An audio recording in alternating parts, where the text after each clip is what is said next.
रूस यूक्रेन जंग से जुड़ी एक बड़ी खबर आ रही है। यूक्रेनी सेना में ग्राउंड फोर्स के कमांडर जनरल ओलेक्जेंडर सिर्स्की ने चेतावनी देते हुए कहा कि दक्षिणी यूक्रेन से रूसी सेना को खदेड़ने के लिए यूक्रेनी सेना के पास सिर्फ 10 दिनों का समय। यूक्रेनी सेना दक्षिणी इलाके में हर 1000 मीटर यानी कि 1 किलोमीटर में रूस की सेना से भयानक जंग कर रही है। अगर 10 दिनों में यूक्रेन की सेना ने रूसी सेना को दक्षिणी इलाके से नहीं खदेड़ा तो हो सकता है कि रूस दक्षिणी यूक्रेन के 20% इलाके पर कब्जा कर ले। और यही वजह है कि ज़ेलेंस्की अब नेटो से ज्यादा मदद की उम्मीद नहीं कर रहे हैं और अब यूक्रेन के दक्षिणी इलाके को बचाने के लिए एड़ी चोटी का जोर लगा रहे हैं।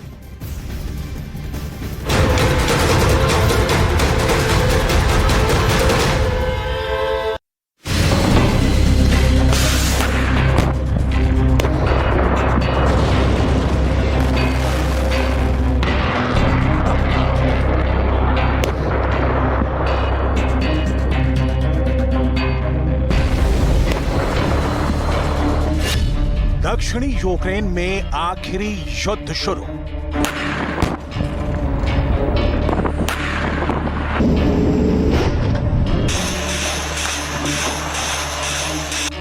लिथुआनिया की राजधानी विनियस में हुई नाटो की मीटिंग में लुटने और पिटने के बाद ज़ेलेंस्की को समझ आ चुका है कि अब वक्त आ गया है कि यूक्रेन अपने दम पर रूसी सेना को पूर्वी और दक्षिणी यूक्रेन से खदेड़े। यूक्रेन के एक जनरल का दावा है कि यूक्रेनी सेना के पास अब सिर्फ 10 दिन बचे हैं। दक्षिणी यूक्रेन से रूसी सेना को खदेड़ने के लिए अगर यूक्रेनी सेना अगले 10 दिन में ऐसा नहीं कर पाई तो यकीन मानिए, जिस तरह से पुतिन की सेना ने पूर्वी यूक्रेन के 35% इलाके पर कब्जा किया है, ठीक उसी तरह से दक्षिणी यूक्रेन के कम से कम 20% इलाके पर रूसी सेना का कब्जा हो जाएगा।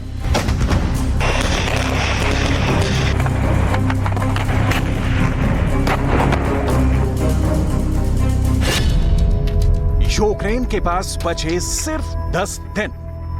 वहीं दूसरी तरफ पुतिन को भी समझ में आ गया है कि भले नाटो देश अरबों डॉलर के हथियार यूक्रेन को दे दें, लेकिन नाटो सेना के पास अभी इतनी हिम्मत नहीं है कि वो यूक्रेन की जमीन से रूस पर हमला कर पाए।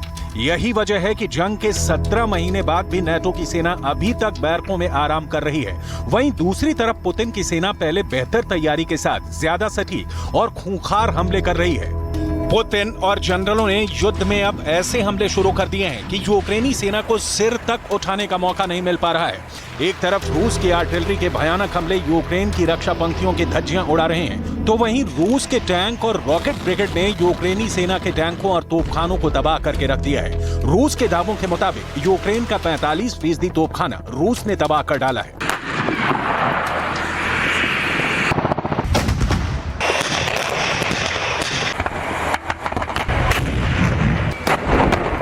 Ми вдячні, Британія наші партнери. Ну і я, може міністр хоче щось особливого, але мені здається, що у нас гарні стосунки і ми вдячні людям, і в кінці кінців.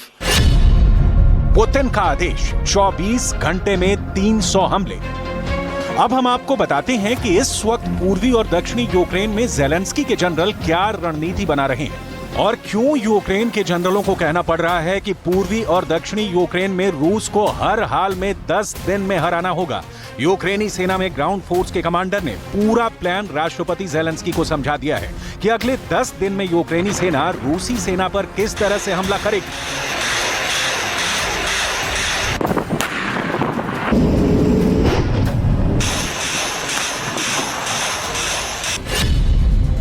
यूक्रेनी ग्राउंड फोर्स के कमांडर जनरल ओलेक्जेंडर सिर्स्की दक्षिणी यूक्रेन में पिछले 6 महीने से रूसी सेना से मुकाबला कर रहे हैं, लेकिन अब जनरल सिर्स्की ने दावा किया है कि यूक्रेनी सेना ने दक्षिणी यूक्रेन में रूसी सेना को पीछे खदेड़ना शुरू कर दिया है। लेकिन साथ ही कमांडर जनरल ओलेक्जेंडर सिर्स्की ने यह भी माना है कि दक्षिणी इलाके से रूसी सेना को खदेड़ने में यूक्रेनी सेना को भारी नुकसान भी हो रहा है। रॉयटर्स की रिपोर्ट के मुताबिक पिछले 24 घंटे में यूक्रेनी सेना ने दक्षिणी यूक्रेन में रूस के 200 से ज्यादा सैनिकों को मार डाला है। लेकिन वहीं यूक्रेनी जनरल ये भी मानने को मजबूर हुए हैं कि सिर्फ 1000 मीटर की दूरी तय करने में यूक्रेनी सेना को भारी नुकसान हो रहा है। जनरल सिरस्की का दावा है कि यूक्रेनी सेना को रोकने के लिए दक्षिणी यूक्रेन में रूसी सेना की लड़ाकू ब्रिगेड ने कोई कसर नहीं छोड़ी है। यूक्रेनी सेना को उम्मीद थी कि वो क्राइमिया प्रायद्वीप पर कब्जा करने के लिए क्राइमिया पुल से रूसी सेना का संपर्क काट देंगे, लेकिन वो मिशन भी यूक्रेनी सेना पूरा नहीं कर पाई है।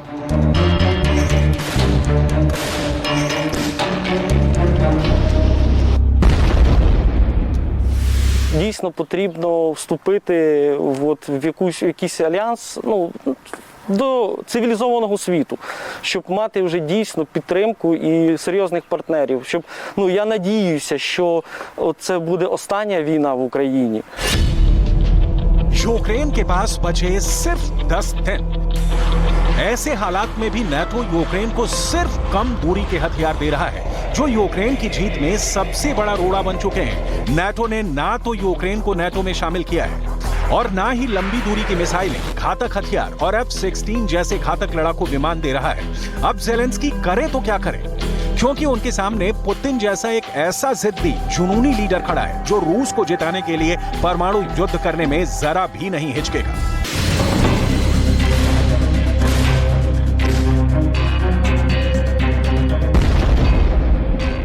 Всі розуміти дуже чітко, максимально чітко, що російські сили на наших південних та східних землях вкладаються усім, чим можуть, в те, щоб зупинити наших воїнів. І кожна 1000 метрів просування вперед, кожен успіх кожної нашої бойової бригади заслуговує на вдячність. Усі, хто йде на штурм. पुतिन का आदेश 24 घंटे में 300 हमले। पश्चिम देशों के खुफिया एजेंटों के मुताबिक इस वक्त रूस ने बेहद भयानक तरीके से मिसाइल, बम, रॉकेट का उत्पादन शुरू कर दिया है। रूस के रक्षा मंत्री से लेकर रूस के टॉप जनरल तक इसी कोशिश में है कि पूर्वी और दक्षिणी यूक्रेन पर कब्जा करने के लिए गोला बारूद की जरा भी कमी नहीं रहनी चाहिए, क्योंकि पुतिन ने एक हफ्ते पहले ही आदेश दे दिया है कि यूक्रेन की राजधानी कीव समेत 13 शहरों पर हर 24 घंटे में कम से कम 300 से ज्यादा हमले लगातार होते रहने चाहिए। यही वजह है कि रूसी सेना पूर्वी और दक्षिणी यूक्रेन में 2000 टैंक, 300 तोप और 150 से ज्यादा रॉकेट ब्रिगेड के साथ हमले शुरू कर दिए हैं।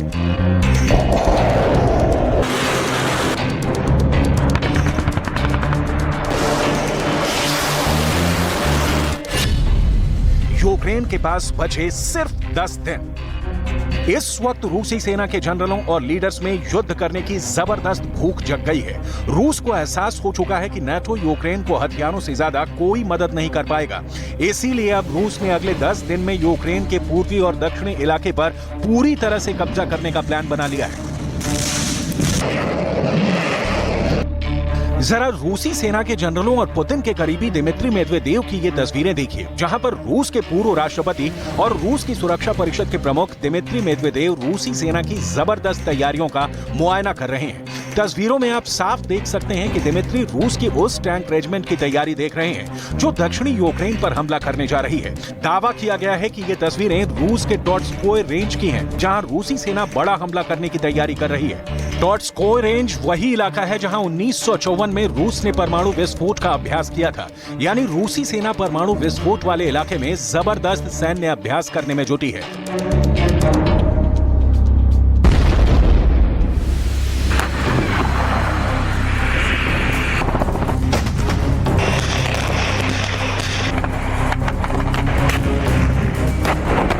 Припасами і технікою, і я думаю, що не потрібно боятися там когось, що там тихенько якось передавати цю зброю, це все. Тут немає кого боятись. Тут вони нам допоможуть, і ми все одно задавимо цю Росію. दक्षिणी यूक्रेन में आखिरी युद्ध शुरू। ज़ेलेंस्की का यूक्रेन अब पूरी तरह से जंग में फंस चुका है।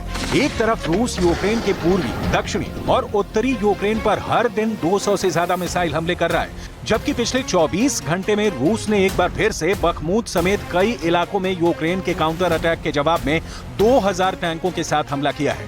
दावा तो यहां तक किया गया है कि रूस की लंबी दूरी की 300 तोपों ने एक बार फिर से पूर्वी यूक्रेन के मरिंका और बैद्यांस्क में भीषण हमले किए हैं, जिसकी वजह से भारी तबाही मची है।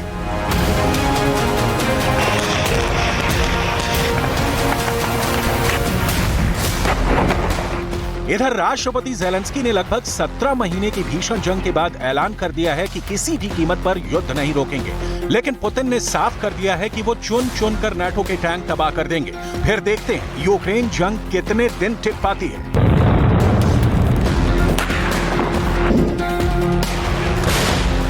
В сфере мировых финансов, потому что, используя доллар как инструмент вооруженной борьбы, а по-другому и не скажешь, они порождают сомнения в надежности американской валюты как